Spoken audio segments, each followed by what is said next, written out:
Now I'd like to introduce our speakers for this evening. Dr. Sita Chokhavatia is board certified by the Specialty Board of Gastroenterology and the Subspecialty Board of Geriatric Medicine by the American Board of Internal Medicine. She received her medical degree at Seth Medical College. She completed her fellowship and residency in Jersey City Medical Center. And Dr. Chokhavatia is part of Valley Medical Group's digestive health practice located in Paramus. We also have Antoneta Lamo, and she has been a physician assistant at the Valley Hospital for a year now, running the Fast Track Screening Colonoscopy program. Prior to working at Valley, Antoneta worked in the general medicine department at New York Presbyterian Columbia University Medical Center for 4 years. There, she treated patients with new signs and symptoms of colorectal cancer.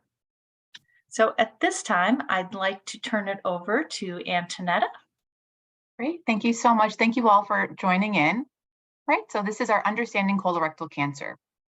All right, this is nice picture of Dr. Chokhavatia here. Right, and here I am. Okay. Alrighty, so colorectal cancer, you can prevent it. In the United States, colorectal cancer is the third most common cancer in both men and women. However, it is also one of the most preventable types of cancer. Regular screening for and removal of growths in the colon called colon polyps reduces the risk of developing colorectal cancer by up to 90% with colonoscopy. Okay, so this is a great visual of what common cancer can you prevent with screening. Prostate cancer, it's not prevented with screening. Neither is breast cancer, but colorectal cancer is. So you can prevent colorectal cancer. It can be prevented, not just detected through colonoscopy. Right? So why is colorectal cancer screening important? So like I mentioned before, you can prevent, not just detect colorectal cancer with screening tests called colonoscopy. So what does this mean? It means during colonoscopy, you can remove these precancerous growths in the colon called polyps, and thereby reducing the risk of developing colorectal cancer. So screening by colonoscopy with polyp removal prevents colorectal cancer before it can start. You want to remove those polyps when they're small and not dangerous before they have a chance to develop into colorectal cancer. So the power of prevention. So let's understand who is at risk for colorectal cancer, right? So the risks of colorectal cancer affects both men and women. So the lifetime risk of colorectal cancer for men is 1 in 23. And the lifetime risk for colorectal cancer is 1 in 25. And this is a pretty surprising statistic that estimates show that people born around 1990 have twice the risk of colon cancer and 4 times the risk of rectal cancer than those born around 1950. While the reasons for these trends are complex, experts suggest unhealthy diet and sedentary lifestyle may contribute to this increased risk. Okay, so these are other factors that can increase your risk of developing colorectal cancer. Family history, that's a big risk for colorectal cancer. Family history of adenomas, so these are those precancerous polyps that I mentioned earlier. Cigarette smoking, obesity, having your gallbladder removed, physical inactivity, abdominal radiation, cancer of the uterus or ovaries before age 50, ulcerative colitis or Crohn's disease, and the African American race. So I'm going to pass it off to Dr. Chokhavatia. She's going to go over the colon and rectum and why they play such an important role in our bodies. Thank you, Antoneta. And again, good evening. Thank you, everyone, for inviting us over and spending this beautiful evening. It was lovely in the morning and started raining, but again, it's nice, warm, and a very unwintery evening. When we talk about colorectal areas and anatomically, it's the lower part of the large intestine. The absolute lower part is where we call the rectum. And then above that is a S-shape to the colon, which becomes a sigmoid colon. Then we go backwards and it's called the descending colon. The one that goes across is called the transverse. And the one that comes down, actually it's going up, is the ascending colon. That ascending colon ends in what's known as the cecum. There's an appendix that's attached to that. And then the cecum is being emptied in by the ileum, which is a small intestine. So the colon rectal cancer, people get confused when you say colon and rectum. The rectal cancer is usually in the very low part, but we lump them together because the pathophysiology is more or less similar. Next slide. Where does colorectal cancer start? So it starts on the innermost lining of this tube, which is called the large intestine. And it starts with initially hyperproliferation, which means the cells just multiply. And then it becomes a small bump, then a larger bump. And then you get what's known as a polyp. These are the polyps that are precancerous. So what we're looking at is we're trying to remove these when we do colonoscopies before they get to that large, ugly, mushroom-like adenocarcinoma. If Antoneta can point to that, that's right before it goes to invasive cancer. So up until that point, we can still remove those polyps with colonoscopy and what's known as POLYPECTOMY, or removal of the polyp. Next slide. What we as physicians and gastroenterologists, colorectal cancer, colorectal surgeons do is we try to find the precancerous colon polyps so that they can be removed before they turn into colorectal cancer. Next slide. And colonoscopy is the only screening test, as Antoneta mentioned, that allows both identification as well as the removal of these precancerous polyps or growths. Removal prevents up to 90% of the colorectal cancers, and with appropriate follow-up, the chance of death from the colorectal cancer is reduced. And we have data that go on for the last 30 years that show exactly the decrease in the mortality or the death resulting from colon cancer. Next slide. What is a colonoscopy? It is actually a tube which has a light at the end, and we introduce that from the anus and move it up. And right now, what you're looking at is the scope or the colonoscope that is situated within the sigmoid colon, and then it proceeds further up. There is a shorter test, which is called a sigmoidoscopy, which would end right about where the light over here is being shown. And part of the reason initially we started doing sigmoidoscopies for screening was a lot of the cancers were found in the distal colon and the rectum. But now we pay more attention to the right side or the ascending colon, because a lot of times the younger individuals we find have cancers located on the right side. Next slide. What is a polyp? So, looking at a mushroom or little wart on your skin is kind of what describes it on the inside lining of the colon. It starts off as a small clump of cells. Most polyps are harmless. They can develop into colorectal cancer, which is why we try and remove them before they turn into malignancy, which is often fatal when it spreads to other organs. Not all polyps turn into cancer, but all cancers do start out as polyps. Because colon polyps do not usually cause symptoms, it is important to have regular screening, and there are intervals for when we follow up people that have normal colonoscopies, usually at an interval of 7 to 10 years if it's completely normal. One note to remember is that screening by colonoscopy with polyp removal prevents cancer before it's actually started in your body. So very important to remember that polypectomy can save lives. Next slide. These are some pretty pictures. So these are what polyps look like. They come in different sizes, different shapes. The larger the polyp, the higher chance of it harboring some kind of pre-malignant or malignant cells. Some of them are flat and we call them sessile. Some of them have a little, stalk to it and we call them pedunculated. Next slide. Some polyps are really hard to see. Some polyps hide behind folds. So one of the things that we as gastroenterologists and colorectal surgeons get graded on is trying to see how many polyps we find in any given time duration of doing colonoscopies. And ideally, we want to be at 25% at the minimum.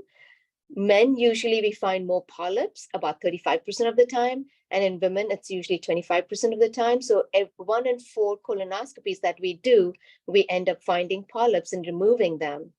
It's very important to look at that second slide on the right, which shows that the scope is actually bent over itself and it's looking at it as a retro view to find that polyp that's hiding behind a fold. Next slide. So when I talk about polypectomies or removal of the polyps, what we do is we lasso these polyps with what's known as a snare, and then we cut them with electric current so that what is left behind is that scar that you can see below. In this particular case, a little bit of blue dye was injected to raise it up, and then you can see the polyp that's been separated out in that last bottom right panel. Next slide. The screening recommendations from the American College of Gastroenterology, as well as the American Gastro Association, there's multiple societies that have collaborated, that the colon cancer screening in average risk individuals start at age 45. It used to be 50 before, and Antoneta will tell you how the change came around as 45 for all individuals. And at 75 years, we presume that it takes 7 to 10 years for a polyp to grow to potential of becoming cancer. So if most people live beyond 85, then you would want them to get their colonoscopy at 75 if they did not have any other medical conditions that would decrease their lifespan. So we would usually keep doing colonoscopies every 7 to 10 years in most people till they hit 75. And if they were in good medical health, continue to age 85. After 85, we presume that most people will not make it to 100, and it's okay to stop at 85 unless you're in very good health and you have a history of polyps. Then the recommendation is, if you're in agreement, your doctor's in agreement, you have a joint shared decision to continue screening beyond 75 and 85 years of age. We recommend as a society to start with colonoscopy or a FIT test as the primary method for cancer screening. And we consider the other tests that Antoneta will get into as alternatives. Now, the colonoscopy has a bad rap because it involves a lot of preparation. But, with the fast track program, again, shout out to Antoneta. It is really very easily performed, and she goes over every single piece of instruction that you would require to complete this test. The recommended frequency, as I said, for the different, for colonoscopy is every 7 to 10 years if it's completely normal. If we find a polyp and remove it, we send it to the pathologist. And depending upon what the pathology is, the subsequent colonoscopy could be either at 3 years or at 5 years. Or again, if it's in a hyperplastic polyp, we go back to 7 to 10 years. The FIT tests and the other CT colonography, as well as the colon capsule, the capsule and the CAT scan are done every 5 years. If you do a Cologuard or a FIT test, the Cologuard is every 3 years, and this is with the presumption that they were testing negative for these tests. The FIT test is done every year. So again, there's different screening tests. The best test is obviously the one that gets done. Next slide. Next slide. What everybody has kind of come to realize is that no one is exempt from what happens physiologically to us. And we've had so many celebrities that have passed away from colon cancer in the last 2 years. You can see them up there. There are many more. And way back when, Katie Couric became a big champion for colon cancer screening. And she actually comes to our society meetings and presents, because this is something that she holds very dear to heart, screening, specifically for colorectal cancer screening. Next slide. I'm going to turn this over to Antoneta after I go over the next slide, the signs and symptoms of colorectal cancer. Most of the time, there are no signs. People have no symptoms, and that's why it's called a screening test, because if you had some symptoms, you would start going to your doctor and trying to reach out if you had blood in the stool or you had pain in the belly. So the next slide, should you wait for symptoms to get checked or screened for colon cancer? And it's a big resounding no. You do not want to hesitate to talk to your healthcare provider about symptoms. And this could be, like I said, blood in the stool, change in your bowel habits, change in the shape of the stool or the size of your stool, if you're having pain in the rectum, or you're having belly aches, if you have unexpected weight loss, or you have been tested for your blood and you found to have anemia, All of those things are definitely signs that you should get, some kind of evaluation. But for screening, you do not need to have any symptoms.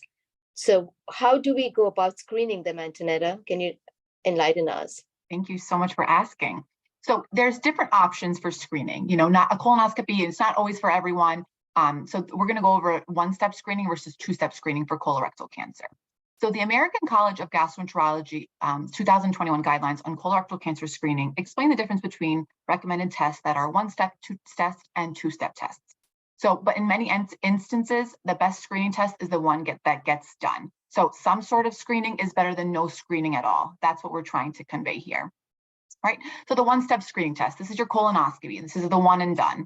So the colonoscopy, it looks for growths in the colon called polyps, looks through your entire colon with a colonoscope, So your doctor can both detect and remove polyps during your colonoscopy and thereby prevent colorectal cancer. The colonoscopy is the most commonly performed gastrointestinal procedure in the United States, and colonoscopy with removal of polyps offers long-term protection against developing colorectal cancer or even dying from it. Now, two-step screening tests, these involve stool-based tests.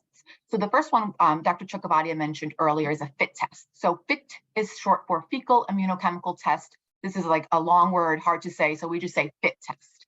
And this detects blood in the stool that you can't see with your eye. So basically, in the comfort of your own home, you take a small sample of your stool, you put it on a little card, you send it back, and it gets tested in the lab for any hidden blood that can't be seen. So if a FIT test is negative, you perform it annually, so every year. But it's important to note that if you have a positive test, you will need to get a follow-up colonoscopy, because though it can prompt somebody to think that they might have colon cancer, it can't prevent it the way a colonoscopy can. And these FIT tests we're actually going to be able to provide to anybody here listening here that's interested in wanting to do one at home. So you can we will make those available to you at no charge. And now another stool-based test is a multi-target stool DNA test. It's most commonly referred to as the Cologuard test, which is the only FDA-approved multi-target stool DNA test today.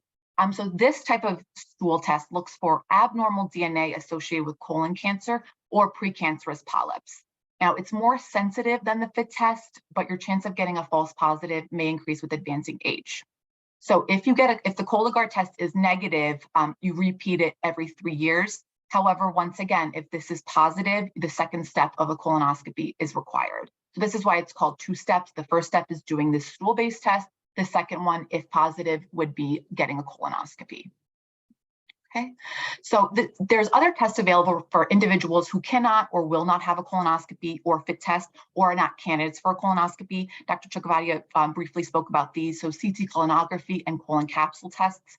At this time, though, they're only options for individuals unwilling or unable to undergo colonoscopy or FIT test, provided that these tests are locally available and reimbursed by insurers for screening. But it's important to note that if these are positive, you will still require a follow-up colonoscopy. Right, so this is just a really good visual one-step versus two-step. So the one-step test, once again, is a colonoscopy. You get it done all in one step, detect those polyps, and also remove them, thereby preventing colorectal cancer in the future. And then the two-step is the FIT tests or Cologuard test, or a flexible sigmoidoscopy that Dr. Chokhavatia was mentioning earlier, or two imaging tests called the CT colonography or colon capsule. But once again, if these are positive, you will have to get a colonoscopy. But any screening is better than no screening. So if you do a FIT test, that's great. Okay, so screening for African Americans. African Americans are diagnosed with colorectal cancer at a younger age than other ethnic and racial groups. African Americans with colorectal cancer have decreased survival compared with other ethnic and racial groups as well. So the ACG guideline, American College of Gastroenterology guidelines recommend colorectal cancer screening in African Americans starting at age 45. So the age for the general population used to be age 50, but in 2021, the guidelines were reduced to 45. But for African Americans, it's always been age 45 to start getting screened for colorectal cancer. Okay, so now we're just going to discuss some excuses that people have to avoid a colonoscopy and our little rebuttals to that. So you might think, oh, I feel fine. but colon polyps and early colon cancer can develop silently without any symptoms. So if you wait until you no longer feel fine, that means the cancer has, become more advanced and less likely to be curable. Okay. Another excuse is, I'm healthy, why should I get screened? So according to experts from the American College of Gastroenterology, colorectal cancer is for healthy people. If we find a polyp, we remove it before it can become colorectal cancer. So yes, you're healthy, and let us keep you healthy by getting your colonoscopy and getting screened for colorectal cancer. Okay. Another one, no one in my family had colon cancer. So, we don't want you to be the first. Roughly 5 in 100 people are destined to get colorectal cancer in their lifetime, even with no family history. And another one, I have no risk factors. So the single biggest modifiable risk factor for colorectal cancer is failure to be screened. Okay, so getting screened, it's important. You want to take control of your health. Your health is the most important thing. This is, if you can prevent a cancer, why wouldn't you want to do that? Why wouldn't you want to prevent colorectal cancer in the future? So make a plan to talk to your healthcare providers about getting checked and getting screened. Okay. Right. So how can I arrange colorectal screening? If you'd like to undergo colonoscopy, you can ask your doctor to refer you to a gastroenterologist. A gastroenterologist is a specialist in diseases of the digestive system and the performance of a colonoscopy. So to find a gastroenterologist near you, go to gi.org/patients/find a gastroenterologist. Okay. Screening for patients with family history of colorectal cancer or colon polyps. So for individuals with family history of colorectal cancer, you would want to see healthcare providers sooner because you might need a colonoscopy earlier than 45, depending on the age of your family member that was diagnosed with colon cancer. Also, sometimes genetic testing may be required to determine your risk of colon cancer if you have a strong family history, especially if your affected relatives were of a younger age. Okay, so I know we just mentioned a few slides ago that you get a referral for a gastroenterologist, and that's how you get your colonoscopy. Another great way is to go through the Fast Track Screening Colonoscopy program, which I run at the Valley Hospital. So the Fast Track Screening Colonoscopy program was started in 2018, and it was created in order to streamline the process of getting a colonoscopy. So patients are screened over the telephone. Patients call in. They're screened by an advanced practice provider, such as myself or a nurse practitioner. And if they're deemed eligible for the program, they don't have to meet with the gastroenterologist or colorectal surgeon beforehand, which is huge. You're taking away a barrier to people wanting to get a colonoscopy, having to do that appointment beforehand. But it's important that you meet the certain criteria. So you have to be healthy and at low risk for colorectal cancer, be of the age of 45 to 75, with no major medical problems. So, no history of heart disease, morbid obesity, or sleep apnea, just to name a few. You can't be exhibiting any symptoms of colorectal cancer that Dr. Chokhavatia mentioned before. So you can't be having blood in your stool, abdominal discomfort, changes in your bowel patterns. Those are all, that would exclude you from being in the program. And you also cannot have had a colonoscopy in the last 10 years or 5 years if you have a first-degree relative with colorectal cancer. So if you meet these criteria, we can schedule you the day of your colonoscopy. I go over all the steps with you beforehand. I send the bowel prep to your pharmacy beforehand. We match you up with the provider based on your personal preference and your insurance and your availability. Okay. So if you think you may qualify for the Fast Track program, don't hesitate to give us a call, or even if you just have any further questions, or you want to just be put in touch with the right people regarding getting a colonoscopy, we're here to help. Our goal is to get people screened for colon cancer and prevent it. We want to bring those numbers down. That's our goal here. That's our most important thing. All right, so thank you to the American College of Gastroenterology. If you want to learn more, you can go to gi.org/colon cancer. All right, so that's all we have for now. I'm going to open it up to any questions or comments that you may have. Thank you, everybody. Thank you so much for tuning in. Thank you. At this time, if you have any questions, if you look at the bottom of your screen, there's a button that says Q&A, and you can enter your questions in there. And we have some time for some questions. Okay, here is one. What's involved in preparing for a colonoscopy? You said the prep to your pharmacy? Oh yeah, so I can elaborate on that. Sorry, I was really quick with saying that. So there's a bowel prep that's required the day before the colonoscopy. You're going to be doing a clear liquid diet the whole day, and the bowel prep begins in the evening time. It's a laxative that helps you clear your system out in order for the gastroenterologist or colorectal surgeon to get a good view of your colon. It's very important that there's no like stool burden left behind, because we don't want to miss any of those polyps that we mentioned earlier. So the better you do your prep, the better you do your bowel cleanse, the better outcome of the colonoscopy. I hope that answers your question. Okay, we have another question. If you have a family history of colon cancer, should you get screened every 5 years? I can take that. So it depends upon what age the family member had the colon cancer and what your initial colonoscopy shows. If you end up having, polyps in the colon and they turn out to be adenomas, then definitely 5 years would be a good interval to continue screening. And it's called surveillance. It's, you're surveying the colon because the colon has proved that it can grow polyps. I hope that answers the question. Okay, we got a thank you. Are there specific foods or diet regimens that lower one's chances of developing colon cancer? I can answer that as well. So we know that there are modifiable risk factors. God knows that if you're born with, certain set of genes, it's very difficult to change those.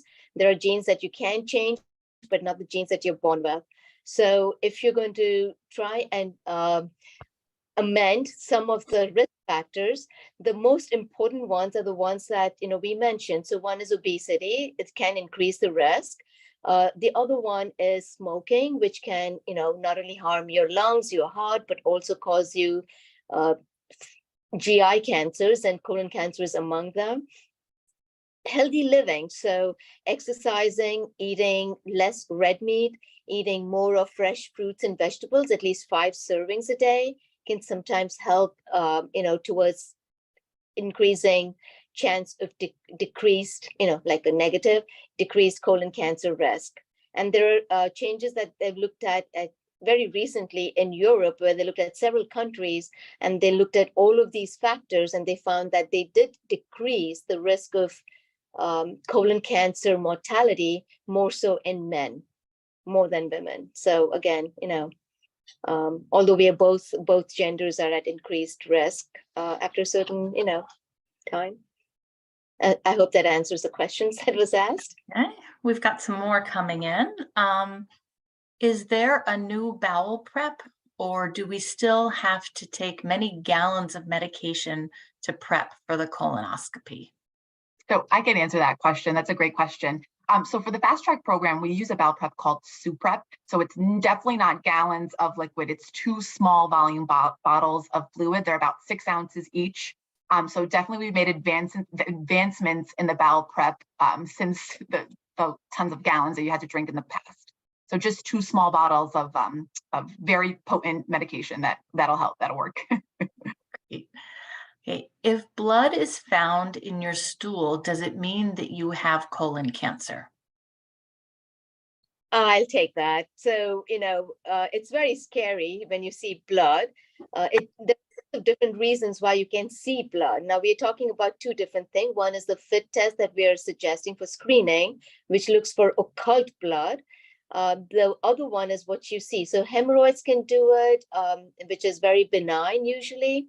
Or sometimes there could be, diarrhea with it, and that could be colitis. So not all blood needs to be colon cancer.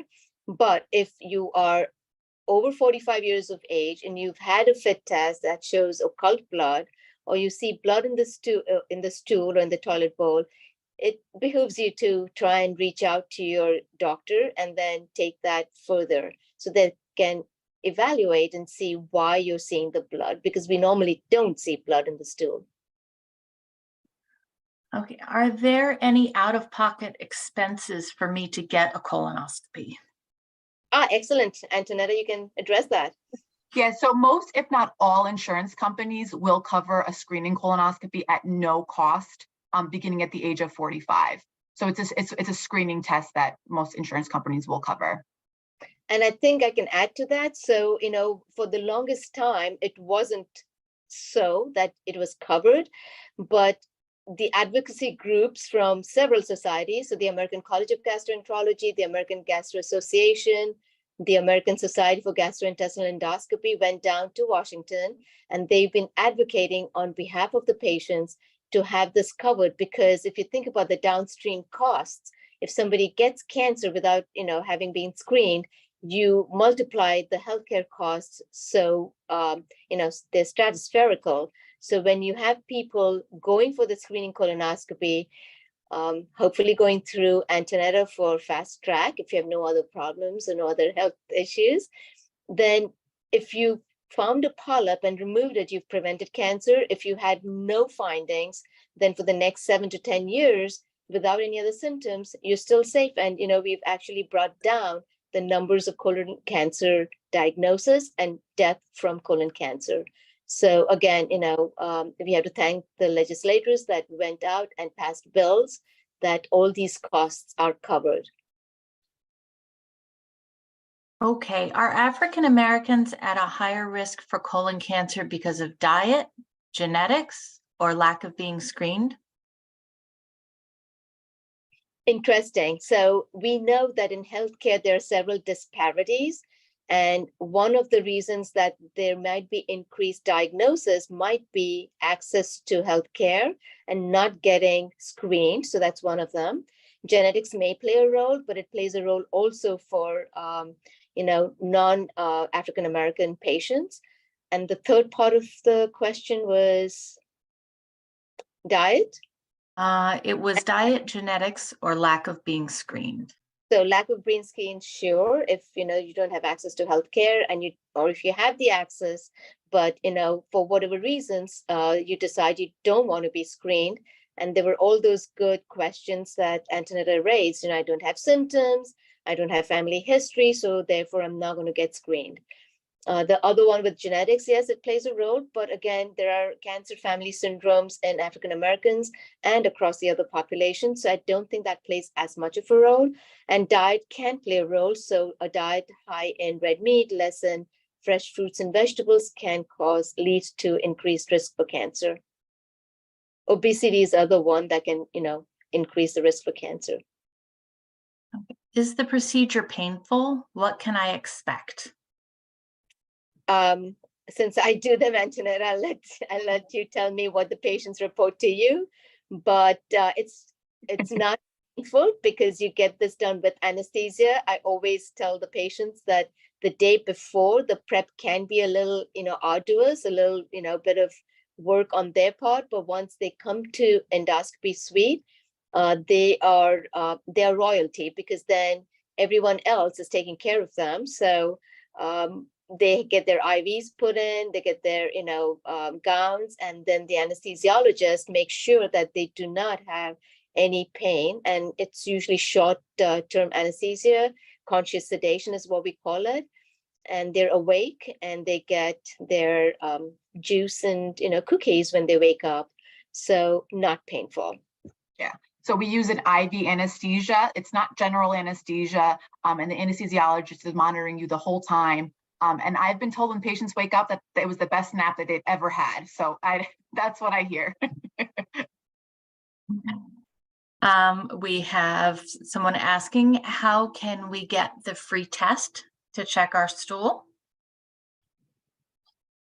Yeah, so we'll make those fit tests available to you. We'll be in contact to get those fit tests available to the churches.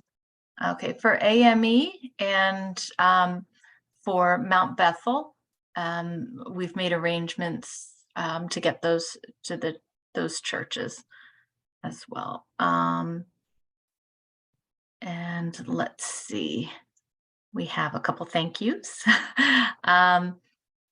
I am over 50 years old and never had a colonoscopy. Is it too late for me to begin screening? No. No. Okay, and we have someone mentioning that their doctor requested for them to do a colonoscopy every 5 years, and they don't have any issues with polyps, but they do have family with issues. So I think they're looking for some validation. It's more of a comment than if Yes, that's. yeah, we mentioned earlier, somebody had the question about family history of cancers. And again, the individual gastroenterologist or colorectal surgeon would be the best person to ask. But if there's a family history of, say, inflammatory bowel disease, or there's a history of colon polyps, colon cancer, other cancers, there's family cancer syndromes. And we didn't get into, what's known as non-polyposis or polyposis syndromes, Lynch syndromes. There are patients in those families that need more frequent screening and surveillance if there's a polyp that's already been found before. Okay, it looks like the questions have stopped coming in. So I'd like to thank everyone for joining us this evening.